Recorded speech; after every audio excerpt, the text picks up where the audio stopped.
वह एक पोइट थी, एक पॉलिटिकल एक्टिविस्ट थी, आजादी की लड़ाई में पुरुषों के साथ कंधे से कंधा मिलाकर लड़ी थी और यहां तक कि इंग्लैंड जाकर भी देश की आजादी की लड़ाई लड़ी थी। और देश जब आजाद हो गया तो उसके बाद में भारत की पहली महिला गवर्नर बनी थी। और जब थामी उसने कलम अपने हाथ में कविताएं लिखने के लिए तो भारत की स्वर कोकिला भी बनी थी। जी हां दोस्तों, आज मैं बात कर रहा हूं the Nightingale of India Sarojini Naidu की। तो आज के इस वीडियो में विस्तार से बात करेंगे सरोजनी नायडू के बारे में। तो चलिए शुरू करते हैं। सबसे पहले हम इनके प्रारंभिक जीवन और इनके एजुकेशन के बारे में थोड़ी जानकारी ले लेते हैं। उसके बाद में इनके लिटरेरी करियर पे भी आएंगे। जन्म की बात करें 13 फरवरी 1879 हैदराबाद में इनका जन्म हुआ था। ठीक है, इसके बाद में पेरेंट्स की बात करें तो इनके पिता जो हैं चट्टोपाध्याय साहब जो थे वो एक साइंटिस्ट थे और फिलोसोफर भी थे। साथ में इनकी माँ जो थी, ठीक है, सुंदरी देवी, ये एक बंगाली पोइट थी। एजुकेशन की बात करें तो लैंग्वेज जो है वो उन्होंने अपने घर पे सीखी। लैंग्वेज से आई मीन टू से जो इनकी खुद की जो मदर टंग है उसके अलावा इंग्लिश लैंग्वेज में इन्होंने लिखा है। इंग्लिश लैंग्वेज जो है इनको थोड़ा सा हार्ड फील होता था, जैसे आप लोगों को फील होता है, इनको ही फील होता था। इंग्लिश लैंग्वेज इन्होंने अपने घर पे सीखी थी। ये एक चाइल्ड प्रोडिजी थी, अर्थात बहुत ही अत्यंत प्रतिभाशाली स्टूडेंट थी ये। और मात्र 12 वर्ष की उम्र में इन्होंने अपनी मैट्रिकुलेशन जो है वो क्लियर कर ली थी। ठीक है, इसके बाद में ये इंग्लैंड भी गए थे। ठीक है, वहाँ पर उन्होंने पढ़ाई करी, लंदन में किंग्स कॉलेज में और जो कैम्ब्रिज है वहाँ पर भी। इंग्लैंड में जब ये थे तो वहाँ पर जो इंडियन नेशनलिज्म और वेस्टर्न लिटरेरी ट्रेडिशंस हैं वहाँ इनका जुड़ाव जो है हो गया इनके प्रति।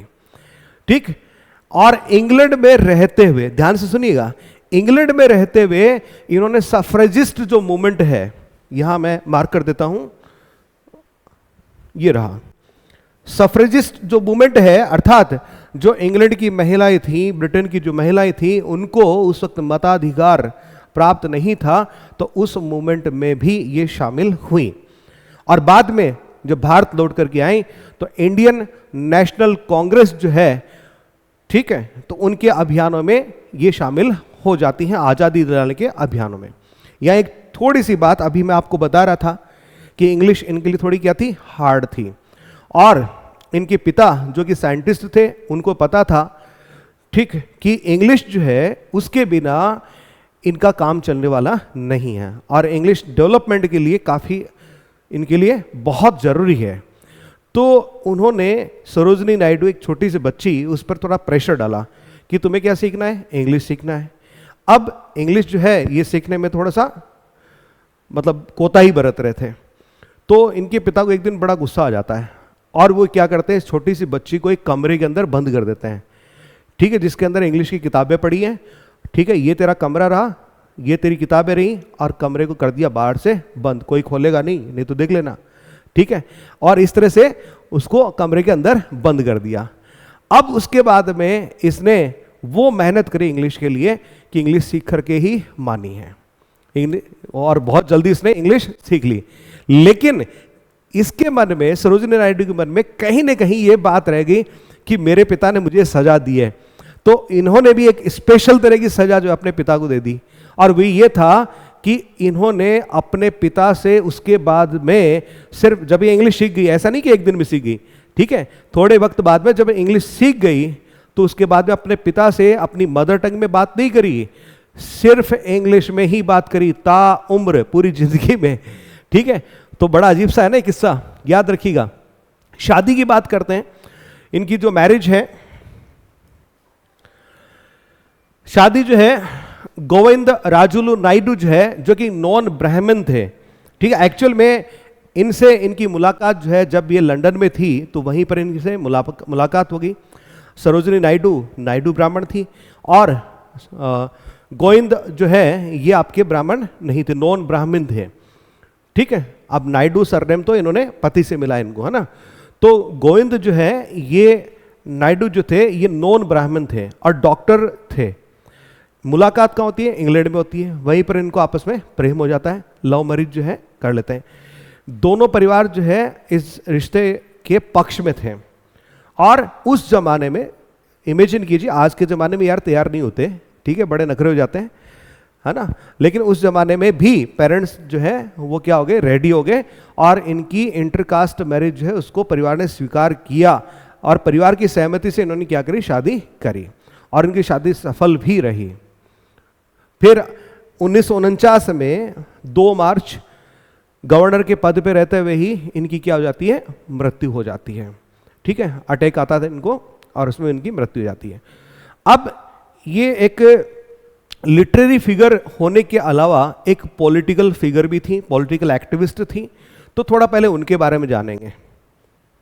देखिएगा, इंडियन नेशनलिस्ट मूवमेंट है ना, तो सरोजनी नायडू वाज ए की फिगर, मुख्य पात्र थे, मुख्य व्यक्ति थे in the Indian independence movement. आज़ादी का जो संग्राम चल रहा था उसमें मुख्य किरदार थी। और गोपाल कृष्ण गोखले और मोहनदास करमचंद गांधी जैसे लोग जो हैं उनसे इंस्पायर्ड थी। ठीक है, इनके साथ में काफ़ी करीबी रिश्ते इनके रहे थे। जो नॉन कोऑपरेशन मूवमेंट हुआ, असहयोग आंदोलन हुआ 1920 में, उसमें भी इन्होंने भाग लिया और कांग्रेस की एक बड़ी नेत्री बन करके उभरी। कारण क्योंकि जैसे महिलाओं में यदि आप जानते हो, सुषमा स्वराज काफ़ी अच्छा बोलते थे, काफ़ी बेहतरीन प्रवक्ता थी, तो वही सेम क्वालिटी इनमें भी थी। बहुत अच्छा बोलती थी और जुबान के साथ साथ कलम जो है उस पर भी इनका बड़ा हक था, बड़ा अधिकार था। अधिकार के साथ शब्दों को लिखा करती थी, यानी कविताएं भी अच्छा लिखा करती थी। और आज़ादी के इस संग्राम ने अपनी स्पीचेस और अपनी कविताओं के माध्यम से उन्होंने जान फूंक दी थी। तो she used her oratory skills and poetry to inspire people to join the movement. अपनी भाषण कला और अपने कविताओं के माध्यम से इस असहयोग आंदोलन में लोगों को इन्होंने खूब जोड़ा था। फर्स्ट इंडियन वीमेन बनती हैं president of the Indian national Congress. जो कांग्रेस जो है उसका अधिवेशन हुआ 1925 में कानपुर में, आई थिंक, है ना। तो उस कानपुर वाले अधिवेशन में ये वहां पर क्या चुनी जाती है, अध्यक्ष चुनी जाती है, कांग्रेस की अध्यक्ष चुनी गई। ठीक है, ये पहली भारतीय महिला अध्यक्ष थी कांग्रेस की। क्लियर, तो ये ध्यान रखिएगा आप। इसी तरह से जो 1931 में गोलमेज सम्मेलन हुआ था, यानी राउंड टेबल कॉन्फ्रेंस, द्वितीय गोलमेज सम्मेलन हुआ था, उसमें भी इन्होंने भाग लिया था। क्लियर है, याद रखिएगा। इनको जेल भी भेजा गया। जब ये गोलमेज सम्मेलन हो गया, वहां से वापस लौट के आई, लंदन से भारत लौट के आई, तो 1932 में, ठीक है। और दूसरा 1942 में जब भारत छोड़ो आंदोलन शुरू हुआ था, तो उस वक्त इनको कहाँ, जेल में डाल दिया गया था। ठीक है, तो 2 बार ये जेल भी गई थी। इसके अलावा बात करें तो जो आपकी दांडी यात्रा है, जिसको आप नमक यात्रा या दांडी यात्रा के नाम से भी जानते हैं, है ना। इसको दांडी मार्च भी कह सकते हैं, दांडी यात्रा भी आप इसको कह सकते हैं, और साल्ट मार्च भी आप इसको कह सकते हैं। इसमें भी इन्होंने भाग लिया गांधी के साथ में। और जो सविनय अवज्ञा आंदोलन है, ठीक है, उसमें प्रमुख भूमिका उन्होंने निभाई, यानी सिविल डिसओबीडियंस मूवमेंट के अंदर। विमेन्स राइट्स, महिलाओं के अधिकारों के लिए लड़ती थी। ठीक है, अभी थोड़ी देर पहले ही बताया था, इंग्लैंड में थी, जब पढ़ाई कर रही थी, तो वहां पर भी सफ्रेजिस्ट मूवमेंट चल रहा था, महिलाओं के मताधिकार के लिए आंदोलन चल रहा था। ठीक है, तो वहां पर भी महिलाओं के अधिकारों के लिए इन्होंने लड़ाई लड़ी थी। और यहां पर भी भारत में 1917 में इन्होंने विमेन्स इंडियन एसोसिएशन जो है उसकी स्थापना करी थी। ठीक है, फिर आगे जब देश आजाद हो गया 1947 में, तो इनको फर्स्ट वुमन गवर्नर बनाया गया ऑफ एन इंडियन स्टेट, एक भारतीय राज्य। और नाम क्या है, अभी उत्तर प्रदेश है, लेकिन उस वक्त उस जमाने में इसका नाम हुआ करता था यूनाइटेड प्रोविंसेस, संयुक्त प्रांत जो है उसका इनको क्या बनाया गया, फर्स्ट गवर्नर बनाया गया। ठीक है, तो इस नाते ये पहली महिला राज्यपाल बनी भारत की, 1947 में बनी और 1949 में पद पर रहते हुए उनकी मौत हो जाती है। ठीक है दोस्तों, अब हम बात करेंगे इनके कुछ लिटरेरी कॉन्ट्रीब्यूशंस की।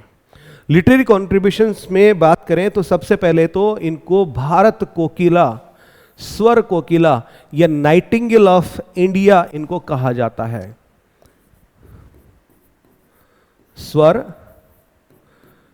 कोकिला, ठीक है, गांधी जी ने इनको कहा, स्वर कोकिला कहा। क्यों कहा? क्योंकि इनकी एक तो आवाज अच्छी थी, बोलती अच्छी थी और इनकी जो पोइट्री जी थी वो उस पर सोने पे क्या था, सुहागा, आइसिंग ऑन द केक। तो she was celebrated poet, she was a celebrated poet. ठीक है, इंग्लिश में उन्होंने लिखा है, ये याद रखिएगा, लैंग्वेज क्या थी इनकी लिखने की, इंग्लिश थी।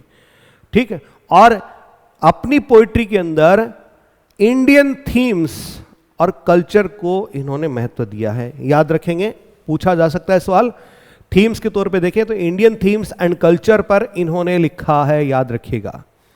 क्लियर? तो महात्मा गांधी कोल्ड हर भारत कोकिला या Nightingale of India for her lyrical poetry. Her poems showcased Indian imagery and emotions while maintaining a mastery of the English language।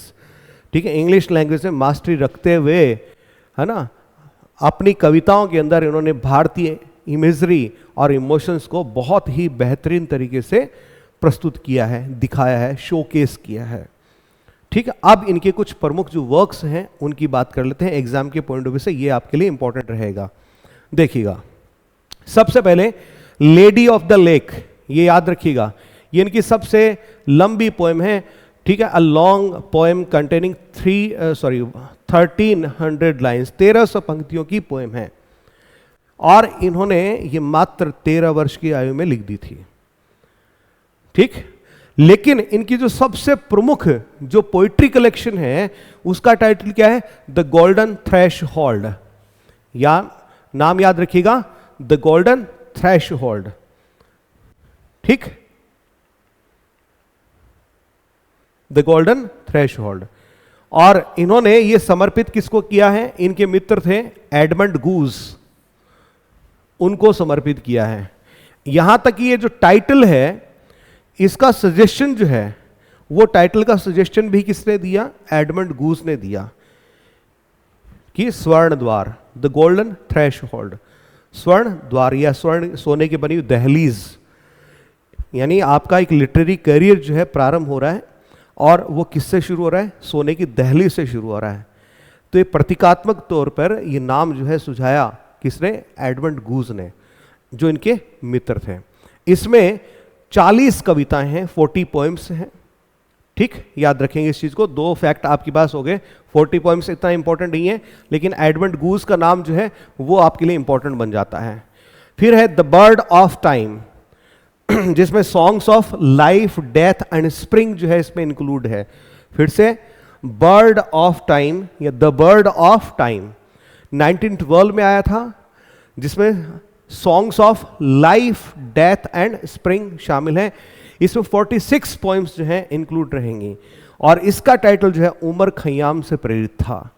Title was inspired by Omar Khayyam, title inspired by Omar Khayyam.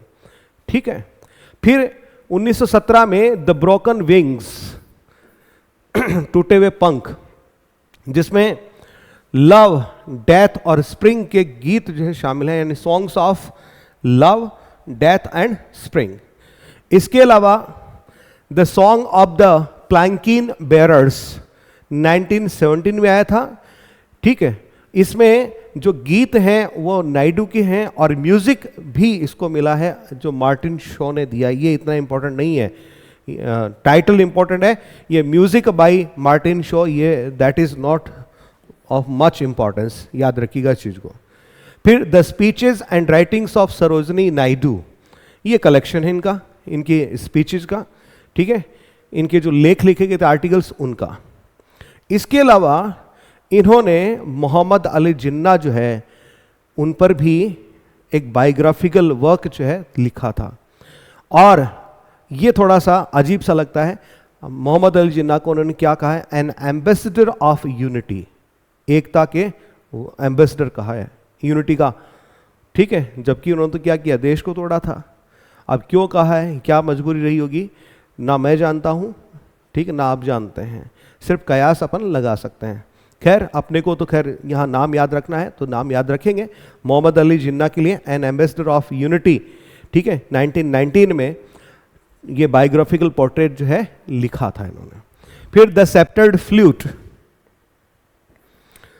Songs of India है, 1928 में आया था, a collection of her poems, इनकी poetry का collection है। फिर the feather of the dawn 1961 में, जबकि इनकी मौत तो कब हो गई थी? 49 में हो गई थी, यानी ये पोस्थुमसली पब्लिश हुआ था।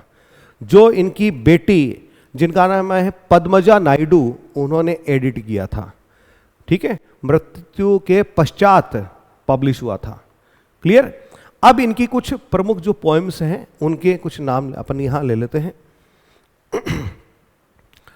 एल्बास्टर पहली पोएम है, सारी इंपॉर्टेंट है। A Rajput love song and Indian love song, ठीक है, मिलते जुलते नाम है। ये एक राजपूत लव सॉन्ग है, दूसरा इंडियन लव सॉन्ग है। फिर बैंगल सेलर्स, फिर in the bazaars of Hyderabad, Hyderabad में इनका जन्म हुआ था, ठीक है। इंडियन डांसर्स, इंडियन वीवर्स, फिर लव एंड डेथ और प्लैंकिन बेरर्स और songs of Radha the milk mad, ये काफ़ी चर्चित रही है, ठीक है, ये काफ़ी इंपॉर्टेंट है, याद रख लीजिएगा इस चीज़ को। क्लियर? तो लिटरेरी करियर के तौर पे आपके पास यही चीज़ें हैं देखने के लिए। लेडी ऑफ द लेक सबसे लंबी पोइम हो गया, ठीक है, 13 साल की उम्र में लिखी। फिर बाद में आगे चल के प्रॉपरली अपने लिटरेरी करियर को 1905 में शुरू किया, गोल्डन थ्रेश होल्ड के साथ में। किसके साथ में? गोल्डन थ्रेश होल्ड के साथ में इन्होंने शुरू किया है। तो ये चीज आपको याद रखनी है यहां पे।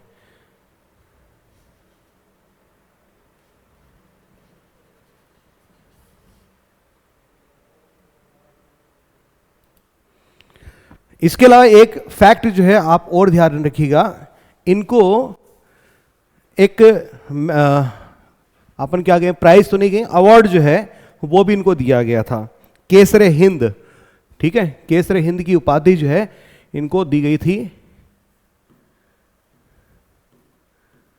केसर ए हिंद, ये मेडल जो है इनको अंग्रेजों के द्वारा दिया गया था, ठीक है, 1915। क्लियर? और जो भारत में प्लेग का एक, आपको ये ध्यान होगा, ठीक है, प्लेग का महामारी जो है फैली थी, उस महामारी में उन्होंने उत्कृष्ट कार्य किया, उसकी सराहना के लिए इनको केसरे हिंद उपाधि जो है ये दी गई थी।